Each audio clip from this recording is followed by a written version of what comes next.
오늘 우리 말씀의 제목은 너희는 스스로 조심하라 하는 그러한 이제 내용인데요. 오늘 본문에 보면은 이에 비유로 이르시되 무화과나무와 모든 나무를 보라 하는 그런 내용이 있거든요. 그렇다면 이 앞에 나오는 그 내용이 뭔가 이게 중요한 건데 그걸 보면은 바로 누가복음 21장에 20절부터 28절 보면 마지막 때에 세상에 임하는 여러 가지 일들을 다 그렇게 많이 그렇게 설명을 하고 있단 말이죠.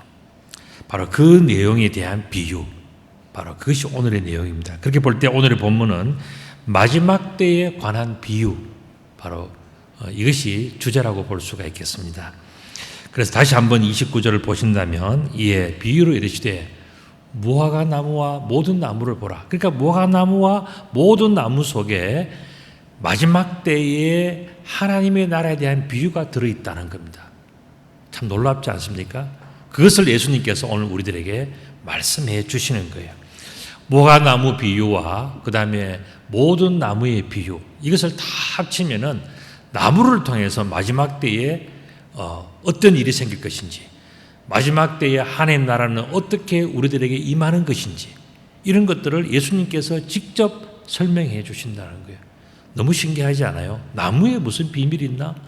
나무가 무슨 우리들에게 어떤 지식과 그 다음에 진리를 전해주나? 도대체 뭘까? 궁금하지 않습니까?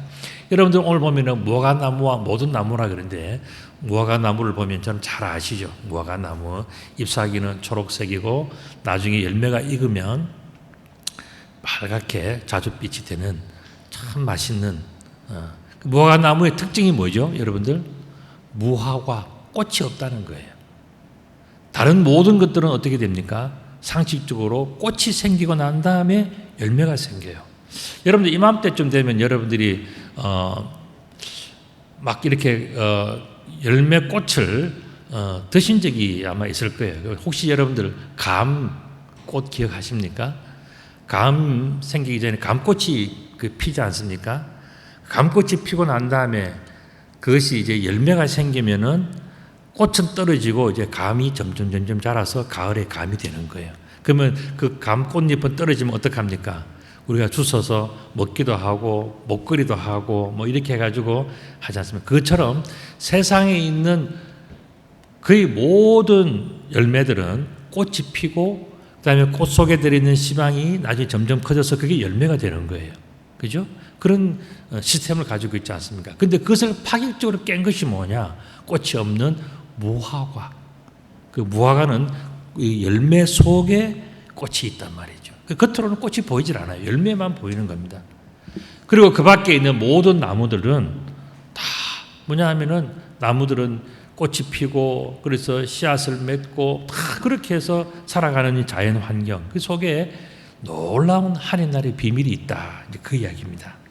그러면서 그 비밀의 핵심은 딱 한자로 요약이 될 수 있어요. 그게 뭐냐면 싹이라는 겁니다. 싹. 그래서 싹이 나면 너희가 보고 여름이 가까운 줄을 자연히 안다. 이렇게 말씀하셨어요. 자, 오늘 이 본문을 자세히 보십시오. 싹이 나면 너희가 보고 여름이 가까운 줄을 자연히 알게 된다. 그 이야기거든요. 그러면 제가 질문을 하나 드리겠습니다. 그 뭐냐면은 싹은 도대체 어떻게 해서 나는가? 여러분들 나무 얼마나 나무가 많습니다. 우리 교회도 나무가 너무 많고 꽃도 많고 정말 우리 대한민국은요 너무너무 아름다운 나라예요. 너무너무 좋아요. 여러분들 해외 가보신 분들은 정말 대한민국은 축복받은 나라, 엄청난 하나님의 축복을 받은 나라가 대한민국이라는 것을 아실 겁니다. 우리에게는요 나무도 많고 꽃도 많아서 가는 데마다 싹을 볼 수가 있어요. 자, 그렇다면 그 싹은 어떻게 나는가? 싹이 뭔지 모르시는 분들을 위해서 그림을 준비했습니다. 자, 이게 싹이에요. 자, 또 다음 걸 보시면은 자, 어떻게 나무에서 싹이 나는가? 이유가 뭔가? 물이 많아서 그럴까요? 영양이 많아서 그럴까요? 물론 씨앗은 있었겠죠. 지금 나무를 이야기해요. 씨앗을 이야기하는 게 아니고 씨앗이 자라난 나무에서는 싹이 나오는데 자, 씨앗에서 나온 이 싹이 어떻게 해서 정말 이 싹으로 이렇게 자라나는가? 이유가 뭐냐 하는 거예요. 여러분 뭐 길거리에서 얼마나 이게 뭐 나뭇잎도 많이 보고 많이 보셨는데 한번 생각해 보신 적이 있습니까? 식물이 어떻게 자라는가? 우리 교회는 식물의 전문가들이 몇 분이 계셔서 잘 알고 계시겠지만은 어떻게 해서 자 싹이 왜 자라는 어떻게 자라는가?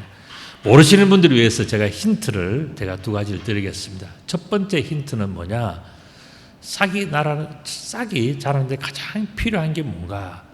뭐 물도 있을 것이고, 그다음에 영양도 있을 것이고, 뭐 여러 가지 있겠지 않겠습니까, 그죠? 예, 그런 것들을 다 생각해 보십시오. 그 첫 번째는. 두 번째 힌트는 뭐냐? 싹이 나면 너희가 보고 여름이 가까운 줄을 자인이 아나니 하고 본문이 나왔지 않습니까? 자, 이 싹은 힌트가 뭐냐? 여름과 연관이 있다는 거예요. 자, 그렇다면 싹이 나는 데 있어서 가장 중요한 영향력 뭘까요? 뭘까요? 싹이 나려 그러면, 자랄라 그러면은 제일 중요한 게 뭘까요? 예? 뭘? 예. 속으로만 여러분들 다 생각하시는데 그림을 보여드리면 햇빛이에요. 여러분들 이거 아무것도 아닌 것 같은데 이제 저는 이 교회에 있는 나무나 풀들을 가만히 보면요, 저것들이 언제 자라는가? 햇빛이 비춰가지고 온도가 떨어지면은요 다 죽어요. 근데 햇빛이 비춰가지고 온도가 높아지기 시작하면요, 그때서부터 조그만 싹들이요 커져가면서 자라기 시작하는 거예요. 햇빛은 그냥 햇빛만 비춰주는 것이 아니고 땅 속에 있는 물을 끌어당기는 힘이 햇빛에 있어요. 그래서 그 힘을 나무를 통해서 끌어당기는 겁니다. 그리고 또 햇빛을 비추면은요 뜨겁잖아요. 그러니까 이 식물은 뭐냐면 땅 속에 있는 물을 찾아서 잔뿌리를 막 뻗으면서 가물면은요 잔뿌리가 그렇게 자라나요. 그렇게 해서 뽑아보면은요, 가물 때 이 뿌리를 뽑아보면요 뿌리가 잔뿌리가 그렇게 많아요. 그리고 이 영양이 떨어져도 잔뿌리가 많아지고, 그래서 이제 햇빛을 쫙 이렇게 쪼이게 되면은요 이 식물이 내가 타서 죽겠다, 힘들겠다, 그러면 그때서부터 하는 게 뭐냐면은 자기의 씨앗을 만드는 거예요. 후손을 만드는 겁니다. 그래서 이 햇빛이 있어야 식물은 밑에서부터 끌어올려서 살아보겠다고, 뭔가를 해보겠다고 막 노력하는 거죠. 다음 그림도 보시면은 바로 그런 겁니다. 새싹이 그냥 싹이 나는 게 아니에요. 햇빛이 있어서. 햇빛을 차단하면요, 아무리 땅속에 영양이 많고 수분이 많고 뭐가 많고 해도 다 하나도 나는 게 없어요. 그런데 딱 걷어내고 햇빛을 비추기 시작하면요, 그때서부터는요 온갖 새싹들이 다 자라나는 거예요. 햇빛이 엄청난 영향력이 있는 겁니다. 다음 그림도 보시면은 바로 여러분 잘 아시는 탄소 동화 작용이에요. 광합성이라고 이야기하지 않습니까? 이게 뭐냐면은요, 햇빛을 비춰주면 이 식물은 그때서부터 이 대기 속에 있는 이산화탄소, 이 별로 좋지 않은 거잖아요. 그런데 이것을 산소로 바꿔준단 말이죠. 그렇게 해서 햇빛 때문에 이 이파리가 광합성을 해서 그래서 산소를 만들어내면서 우리들에게 이로운 것을 만들어내는 거예요. 오늘 본문은요, 과학이 이런 모든 것을 입증해서 연구도 하기 전에 예수님께서 너무너무 과학적인 것을 우리들에게 설명해 주고 있는 거예요. 그렇게 해서 이런 모든 것들을 하면서 다음 그림도 보시면은요, 이 이파리가 그냥 잎이 아니에요. 우리가 싹이라고 하는 이 작은 것 하나도 그냥 되는 게 아니에요. 햇빛이 잎사귀에 비치면은요, 그 잎사귀는 어떻게 합니까? 이 대기 중에 있는 이산화탄소를 호흡하고 우리들에게 좋은 산소를 내어주기 위해서 자기가 막 땅속에 있는 걸 끌어당기고 뭐 이렇게 하면서 자기 역할을 다 하려고 노력하는, 그게 뭐냐? 잎사귀, 오늘 본문에 나오는 싹이라고 하는 바로 그 이야기입니다. 그래서 오늘 본문에서는 이야기합니다. 이와 같이 너희가 이러한 일이 일어나는 일을 보거든. 이러한 일이 뭡니까? 잎사귀 하나도 자기 역할을 다하면서 정말 사람들이 생각하지 못하는 그 모든 일들을 하기 위해서 몸부림치면서 그 일을 해내는 것. 그 일이 뭡니까? 나쁜 것을 끌어안아가지고 그 모든 것을 좋은 것으로 바꾸어내고 정말 하나님이 원하시는 그 모든 것들을 열심히 만들어내는 그 모든 것들이 잎사귀 속에, 싹 속에 다 들어있다는 거예요. 그래서 그걸 보면서 뭘 배워야 되느냐? 우리는 하나님 나라도 이와 같은 것이다 라는 것을 배워야 된다는 거예요.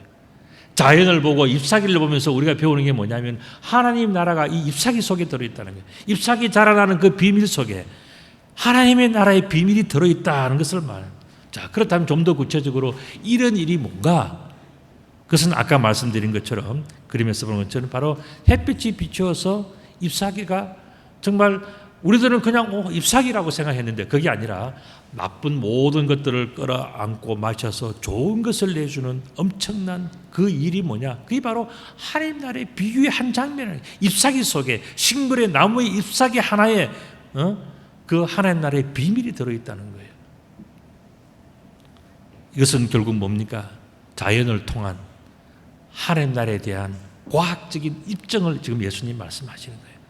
아까 말씀드린 것처럼요, 과학이 나중에 발달해서 한 거는요, 르네상스 시대 이후에 16, 17, 18세기에 와서 과학이 발달했어요.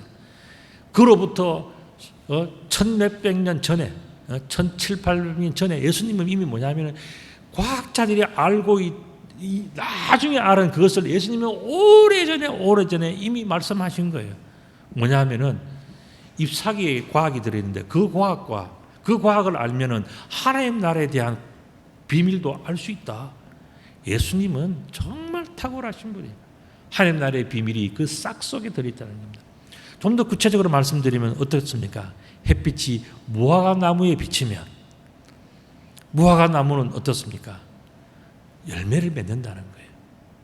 모든 사람들이 상식적으로 생각할 때에 잎사귀가 열려야 열매를 따지, 꽃이 와야 원래 꽃이 많이 왔나 적게 왔나 농부들의 관심은 그거예요. 왜냐하면 꽃이 많이 와야 열매가 많이 오니까. 그리고 또 벌들이 많이 날아들으냐 이제 수정이 될 거 아닙니까? 그러니까 꽃이 얼만큼 피냐 이게 농부들의 관심이에요. 그런데 오늘 본문에서는 뭘 이야기합니까? 꽃이 피지 않아도 열매가 맺히는 놀라운 비밀이 하나님 나라에 있다는 거예요. 사람들은 상식적으로 이렇게 되고 저렇게 돼야 그 다음에 뭐가 될 거라고 생각하는 그러한 고정관념이 있는 반면에 지금 예수님께서는 뭐라 그러면 그런 관념이 없어도 꽃이 안 펴도 열매가 맺는 것이 바로 하나님 나라의 첫 번째 비유다, 비밀이다 그 말씀하셔요. 두 번째는 뭡니까? 똑같이 세상에 있는 모든 나무들이 흔히 볼 수 있는 모든 나무들처럼 그래 꽃이 피고 열매가 맺히는 많은 나무들이 있다. 무화과나무를 봐서 모른다면 세상에 흔해 빠진 수없이 많이 있는 이 나무를 볼 때마다 우리들이 늘 생각해야 되는 것이 있다. 그게 뭐냐면 바로 하나님의 나라라는 하나님 나라. 꽃을 보고도 나무를 보고도 하나님 나라를 그 잎사귀를 보고도 하나님 나라를 생각하지 못한다면 우리는 너무 무딘 거 아닌가? 지금 예수님께서 그 말씀하세요. 그렇기 때문에 우리는 꽃을 보면서 열매를 보면서 특별히 오늘 본문에 나오는 그 작은 잎사귀 하나를 보면서 이 속에 하나님 나라의 비밀이 들어있다라고 느끼는 사람은 참 지혜로운 사람이고 하나님의 은혜와 축복을 받은 사람이고 그 속에 들어있는 하나님의 비밀을 아는 사람은 참 행복할 수밖에 없다. 그걸 이제 말씀해 주고 계시는 겁니다. 다음 그림도 보시면은요, 아까 제가 보여드린 그림들인데 이 결국 뭡니까? 더럽고 추한 것들을 다 빨아들여서 정화해서 좋은 것들을 내주는 이 속에 하나님의 비밀이 있다는 거예요. 놀랍지 않습니까? 예수님께서 이 땅에 오셔서 하신 일이 뭐냐? 세상에 있는 오염되고 더럽고 추하고 마실 수 없고 잘못 마시면 죽을 것 같은 그런 이산화탄소 같은 그런 나쁜 것들을 다 빨아들여서 좋은 것들, 사람들에게 유익한 것으로 만들어내는 그 작용이 어디에 쓰였느냐? 이파리 하나에 있다. 이파리 하나에 비밀이 들어있다는 거예요. 예수님은 그 싹 이파리와 같으신 분, 하나님은 그 모든 것을 이끌어내시는 그런 분이신 것을 오늘 본문은 우리들 속에서 말씀해 주고 계시는 거죠. 그래서 오늘 본문 다시 보면은 이와 같이 너희가 이런 일이 일어나는 것을 보거든. 뭡니까? 작은 잎사귀 하나 속에 하나님께서 역사하셔서 정말 모든 추하고 더럽고 나쁜 것들은 다 빨아들여서 좋은 것으로 바꾸고 내는 이 속에 무엇이 있다고요? 하나님 나라의 비밀이 바로 그와 같은 것이다. 하나님 나라와 이가 같은 것이다 라고 하나님께서는 예수님의 입을 통해서 지금 하나님 나라의 비유를 지금 우리한테 들려주신 거예요. 그 잎사귀를 바라보면서 우리가 알아야 될 것은 뭐냐면 그렇지, 잎사귀 속에 하나님 나라를 숨겨놓고 그 비밀을 보여주신 것처럼 우리가 그 잎사귀를 볼 때마다, 우리 집에 있는 화분을 볼 때마다, 길거리에 있는 나무를 볼 때마다 하나님 나라가 저런 것이지. 하나님 나라는 때가 있고 하나님 나라는 역할이 있고 하나님께서 역사하시는 하나님의 그런 놀라우신 파워가 있고 저 속에 생명이 있고 모든 비밀들이 그 잎사귀 한 장 속에 다 들어있다는 거예요. 하나님의 비밀과 비유가 이 속에 들어있다는 겁니다. 그렇기 때문에 하나님 나라가, 잎사귀를 바라보면서 하나님 나라가 내 앞에 있구나. 그 이야기는 뭡니까? 하나님께서 지금 나에게 하나님 나라의 비밀을 알려주고 계시는구나. 하나님 나라의 그 비유를 나에게 들려주셔서 나로 하여금 하나님 나라의 백성이 되고 하나님의 자녀가 될 수 있도록 진정으로 나를 축복해주고 사랑하시는 그 은혜가 오늘 나에게 있구나 하는 것을 알아라, 그 말씀이죠. 또한 32절의 말씀 보면 내가 진실로 너에게 말하노니 이 세대가 지나가기 전에 모든 일이 다 이루어지리라. 자, 예수님께서 2000년 전에 말씀하셨어요. 그죠? 그런데 예수님께서 그때 뭐냐면은 이 세대가 지나가기 전에 모든 일이 다 이루어지리라 그러면은 지금 그때 사람들은 그렇겠지 생각했지만 지금 사람은 2000년이 지났는데도 뭐 달라진 게 하나도 없네요. 예수님 말씀 맞습니까? 이렇게 생각하는 사람들이 있어요. 또한 33절에 보면요, 천지는 없어지겠으나 내 말은 없어지지 아니하리라. 근데 사람들이 뭐로 생각하냐면 예수님 돌아가셨는데 뭐 성경밖에 남은 것도 없고 뭐 도대체 뭐 예수님 뭐 없어지지 않는다 그런데 정말 뭡니까? 그래서 사람들이 극단적으로 어떻게 생각하냐면은 과연 예수님의 말씀이 그러한가? 여기에 대한 의심이 생기는 거예요. 과연 그러했나? 그리고 만약에 본문에서 말씀하셨죠. 하나님 나라가 가까이 온 줄을 알아라. 또 이 세대가 지나가기 전에 모든 일이 다 이루어지리라. 또 천지는 없어지겠으나 내 말은 없어지지 아니하리라. 그걸 입증해 줘야 내가 믿지 생각하는 사람들이 들어 있어요. 교회 다니면서도. 도대체 나는 못 믿겠다. 안 믿어진다.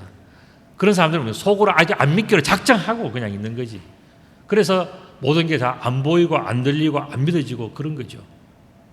조금 믿고 싶은 마음이 있는데 귀찮아서도 안 해.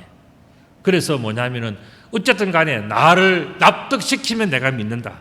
어쨌든 간에 나를 다 설득하고 나에게 과학적으로 논리적으로 전부 다 설명을 하면은 그때는 내가 교회 가지. 이런 마음을 가지고 있는 사람들이 꽤 많이 있어요. 여러분들은 어떻습니까? 지금 무화과를 과학적으로 설명한 꽃이 없었는데 열매가 됐잖아요. 과학적으로 설명할 수 있습니까? 그런데도 불구하고 우리들은 어떻게 합니까? 나를 설득하고 나를 납득시키면 그때는 내가 뭐 믿지. 부활, 승천, 예수님의 이 땅에 오신 것, 동정녀 마리아의 탄생 나 못 믿어 하는 사람들이 있지 않습니까? 그 사람들은 생각이 뭡니까? 나를 입증해, 나에게 입증해라. 내가 오케이 하면 오케이고 내가 오케이 안 하면 아니다. 이 생각을 가지고 있는 거죠. 자, 그렇다면 오늘 본문을 생각하면서 다시 한번 질문을 더 해봅시다. 이거는 굉장히 참 어떻게 보면은 어려운 질문이기도 하고 넌센스 퀴즈 같은 질문이기도 해요. 여러분들 생각에 하나님의 나라와 가장 깊은 관련이 있는 나무는 어떤 나무일까요? 여러분들 한번 생각해요. 어떤 나무? 예? 가장 관련이 있는 건 뭘까요? 나름대로 생각을 하시는데 저는 이 나무입니다. 한번 보실까요? 네. 십자가의 나무예요. 오늘 본문은요, 무엇을 얘기하느냐? 지금 무화과 나무를 이야기하고 모든 나무를 이야기하시면서 결국은 뭐냐면 나무에 달려 돌아가시는 예수 그리스도에 대해서 이야기하고 계시는 거예요. 다음 그림을 보시면 예수님께서 십자가에 못 박혀 돌아가신 바로 그 장면이지 않겠습니까? 여러분들 상식적으로 하나님의 아들이 죄인의 손에서 십자가에 못 박혀 돌아가신다는 것은 있을 수 없는 거예요. 과연 하나님이라면은 죽지 않았어야 되지. 그것부터 먼저 생각하잖아요.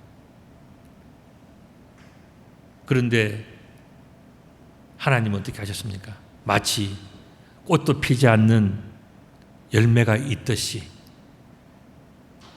예수님은 사람들이 납득하지 못하는 방법과 그 길을 통해서 하나님의 나라를 우리들에게 말씀해 주신 거예요. 뿐만 아니라 십자가 처형을 당하실 때는 그 옆에 두 명의 사람들이 죄인들이 되지 않습니까? 어느 한편 강도라고 이야기했습니다. 어느 한편은 강도는 구원을 받고 나머지 한편 강도는 구원을 받지로. 그게 오른쪽이 왼쪽인지는 성경에 나와 있지 않아요. 어쨌든 예수님은 십자가에 못 박혀 돌아가시고 죄를 지은 한 강도도 구원을 받았습니다. 이런 장면을 놓고 그 여인들이 얼마나 안타까웠으면 두 손을 모으고 기도하면서 눈물을 흘리면서 좌절하면서 슬퍼하면서 어찌 우리들에게 이런 일이 있습니까? 정말 이런 모든 일들을 우리가 감당해야 됩니까? 하나님이 살아계신다면 정말 이런 일을 겪어야 됩니까? 그들은 납득하지 못한 거예요. 이해가 되지 않은 거예요. 다음 그림도 보시면요, 여인들뿐만 아니라 제자들과 여러 사람들이 다 하나님 나라를 이해를 하지 못했어요. 하나님으로 오셨다는데 또 예수님이 하시는 거 보니까 많은 이적을 베풀고 죽은 자를 살리고 병 고치고 뭐 하는 걸 다 보니까 분명히 하나님께서 이 땅에 오신 게 맞는데, 하나님이 이 땅에 역사하신 게 맞는데 왜 그분이 십자가에 못 박혀 돌아가셔야 되냐, 납득이 안 되는 거예요. 그래서 예수를 못 믿겠다, 그 생각까지 가지는 거죠. 다음 그림도 보시면요, 로마의 군인들이 너무너무 잔인하게 죽였지 않습니까? 이런 예수를 우리가 믿어야 됩니까? 이렇게 힘이 없고 무능해 보이고 비참해 보이고, 그런데 어떻게 이분을 하나님이라고 믿어야 되는가? 사람들은 전부 다 생각합니다. 이거는 과학적이지 않습니다. 논리적이지 않습니다. 어떻게 왕이 죽습니까? 어떻게 최고로 파워가 있고 생명의 주인이라고 하나님의 아들이라는 사람이 왜 고통을 당해야 됩니까? 왜 십자가에 달려야 됩니까? 납득을 못해서 나는 못 믿겠습니다. 다 그렇게 생각한단 말이죠. 그런데 어떻습니까? 하나님이 보여주신 건 뭐예요? 그거는 십자가에 달리신 예수 그리스도에게 햇빛을 비춰주시는 것이나 똑같은 거예요. 마치 하나님께서 잎사귀 하나에 하나님의 햇빛을 비춰줬을 때에 비춰주지 않았으면 그 잎사귀와 그 나무는 다 죽었는데 비추니까 어떻게 됩니까? 놀랍도록 파릇파릇하게 살아나지 않습니까? 이게 바로 싹이라는 거예요. 잎사귀라는 거예요. 또한 우리 다음 그림을 보시면요, 빛을 비추니까 어떻게 됩니까? 죽으셨던 예수 그리스도께서 3일 만에 부활하셔서 이제는 더 이상 무덤에 계시지 않으시고 정말 하나님의 살아계심을 완전하게 완벽하게 다 입증하시는 그것을 우리에게 보여주지 않습니까? 예수님의 부활은 사실은 뭐냐면 작은 잎사귀 하나 속에 이미 비밀이 다 들어있었던 거예요. 하나님은 그 속에 이미 하나님께서 역사하시면 인간이 생각하는 그러한 논리와 철학과 이성과 과학과 그 모든 것을 뛰어넘어서 다 하실 수 있는 분이라는 것을 하나님은 다 말씀해 주시고, 그것이 바로 하나님의 나라다. 인간은 자기의 한계와 자신의 능력과 자신이 아는 그런 보고 느낀 그 한도 내에서만 하나님의 나라를 파악하려고 하지만은 하나님께서 말씀하시는 건 뭡니까? 그 너머에 하나님이 있는 거다. 하나님의 나라는 그 너머에 있는 것이다. 응?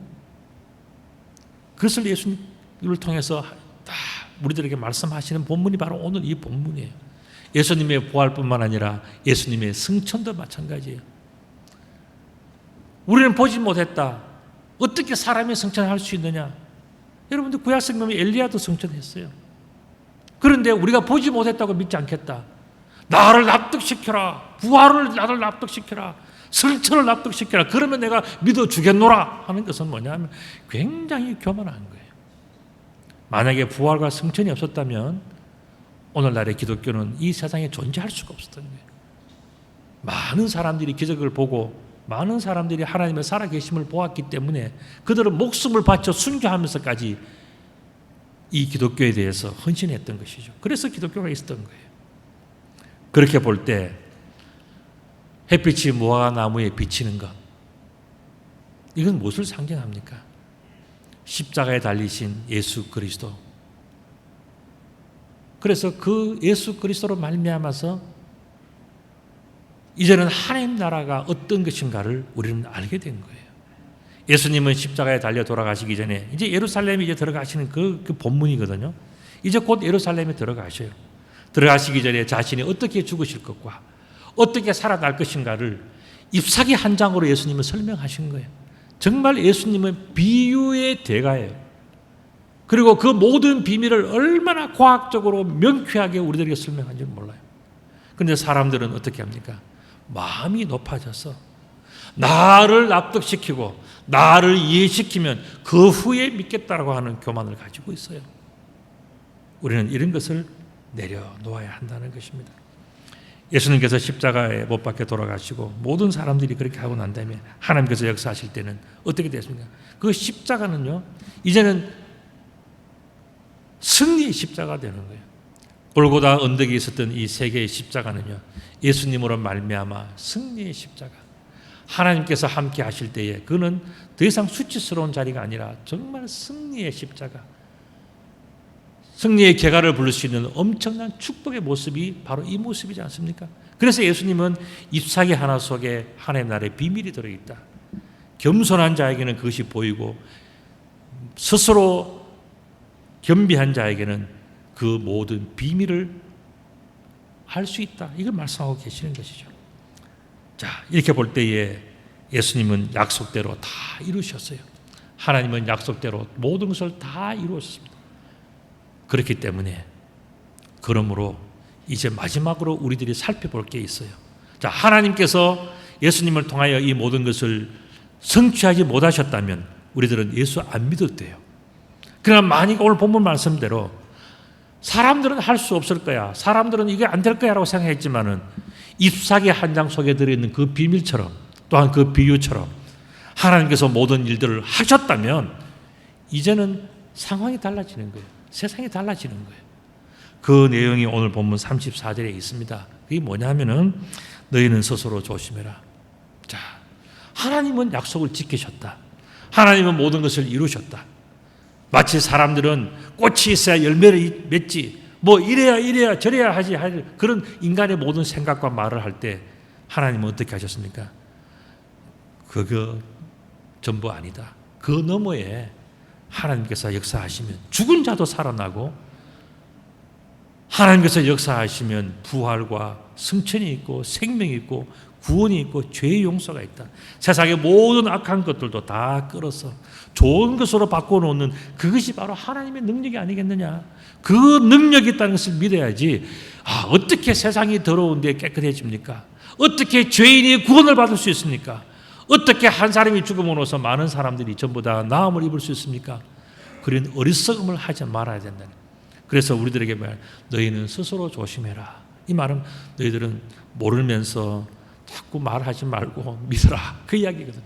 그렇지 않으면 어떻게 된다고요? 방탕함과 술 취함과 생활의 염려로 마음이 둔하게 된다.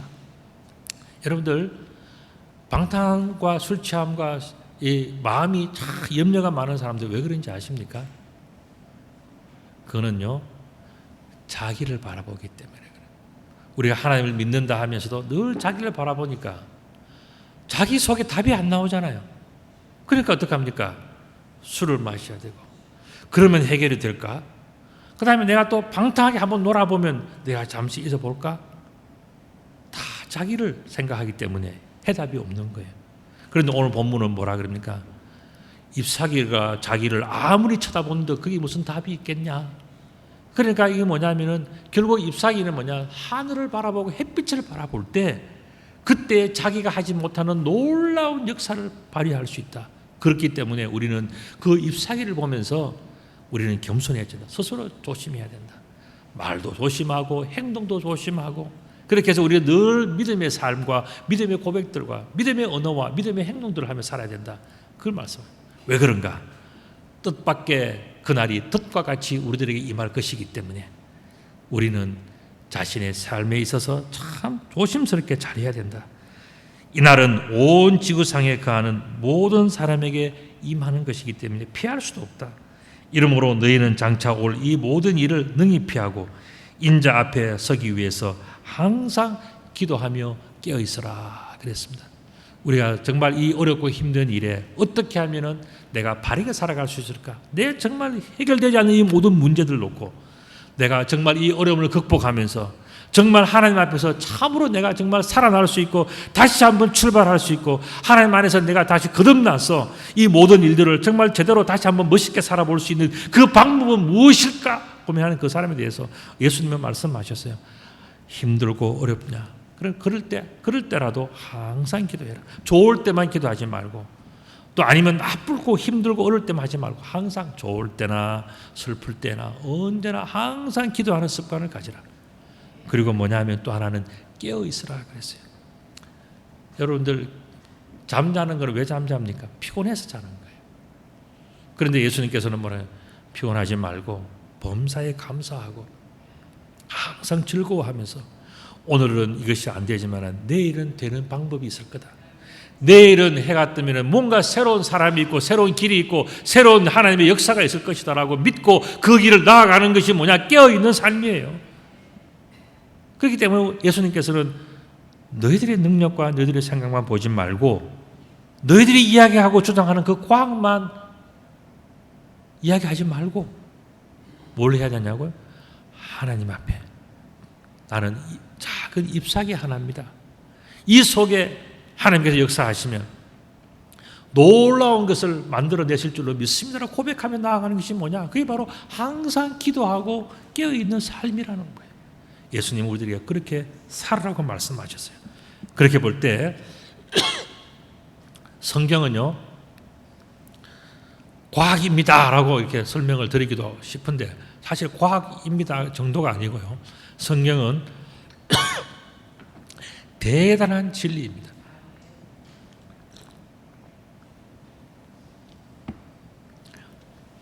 온 우주에 대단한 무슨 책을 가지고 와서 설명을 안 해도요. 성경은요. 너무너무 정확한 진리예요. 그리고 이 성경에 정말 먼지 트럭 하나 같은 이 작은 성경에 나오는 잎사귀 하나 속에도요. 하나님 나라를 다 알 수 있는 비밀이 들어있단 말이죠.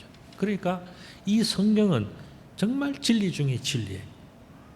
그래서 요한복음 8장 32절에서 이런 말씀이 있지 않습니까? 우리 다 같이 한번 읽어볼까요? 시작. 진리를 알지니 진리가 너희를 자유롭게 하리라. 야, 참 성경은 진리예요. 이 진리는요 어렵고 힘들어서 저기 뭐 대학원 나오고 박사학위만 받은 사람만 아는 게 아니에요. 우리의 삶 속에 늘려진 게 뭐냐? 하나님 나라의 비밀들이에요. 특히 오늘 본문 속에는 뭐라 하냐면 잎사귀 한 장 속에 하나님 나라가 다 비밀이 써 있는데 사람들은 뭡니까? 스스로 겸손하지 않아서 또 알고 싶지 않아서 관심이 없어서 하나님 나라에 대해서 모르고 살아간다는 거예요. 그래서 오늘 예수님은 말씀 정말 우리들 사랑하는 마음으로 잎사귀 속에 비밀이 들어있다. 이 말씀은 얼마나 과학적입니까? 자, 얼마나 논리적입니까? 이것도 안 믿는다면요, 그는 정말 어리석은 사람이에요.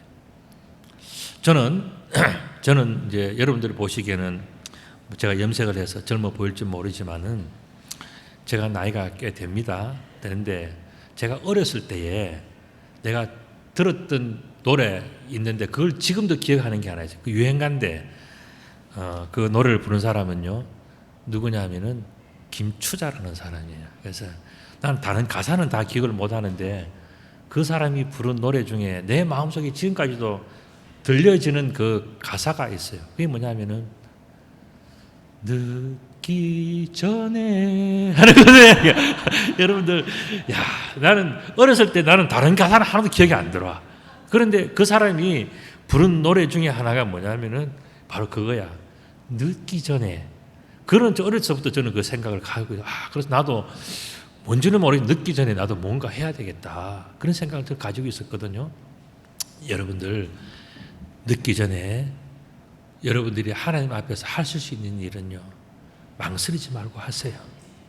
우리 내가 돈 벌고 내가 성공하고 내가 무엇하고 하겠다는 사람은요, 세월이 자기도 원하지 않는 시간에 찾아와서 끝나버려요. 하지도 못하고 끝나요. 그러니까 우리는 뭐 해야 되느냐? 늦기 전에 내가 할 수 있는 거 마음껏 하고 하나님의 일을 마음껏 하고, 그게 뭐냐? 오늘 예수님께서 하시는 거잖아요. 예수님께서는 지금 예루살렘에 들어가서 십자가에 못 박히시면요 더 이상 사역을 못 하시는 거예요. 그래서 예수님께서는 뭐라고? 늦기 전에 할 것 하고, 그래서 하나님 앞에 섰을 때에 부끄럽지 않게 살아라 하는 것이 오늘 본문의 저는 비밀이라고 생각해요. 그래서 예수님은 하나님 나라의 비밀이다 그 말씀을 하신 거예요. 오늘 이 말씀을 우리 마음속에 생기면서 여러분들이 뭐 있다 없다 뭐 이래서 안 된다 저래서 안 된다 하면요 할 거 하나도 없어요. 늦기 전에 여러분들 마음속에 꿈꿨던 게 있다면요 오늘 하세요. 그리고 여러분들이 인생 있는 동안에 그 일을 하셔서 하나님께서 기뻐하시는 일들을 이제는 여러분들이 이루는 게 아니라 하나님이 이룰 수 있도록 그렇게 내어드리는 것이, 그게 뭐냐? 최고로 지혜로운 인생이에요. 그런 인생을 살아가시는 귀한 성도님들 다 되시기를 우리 주님의 이름으로 축복합니다. 아멘.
지금까지 나의 여정은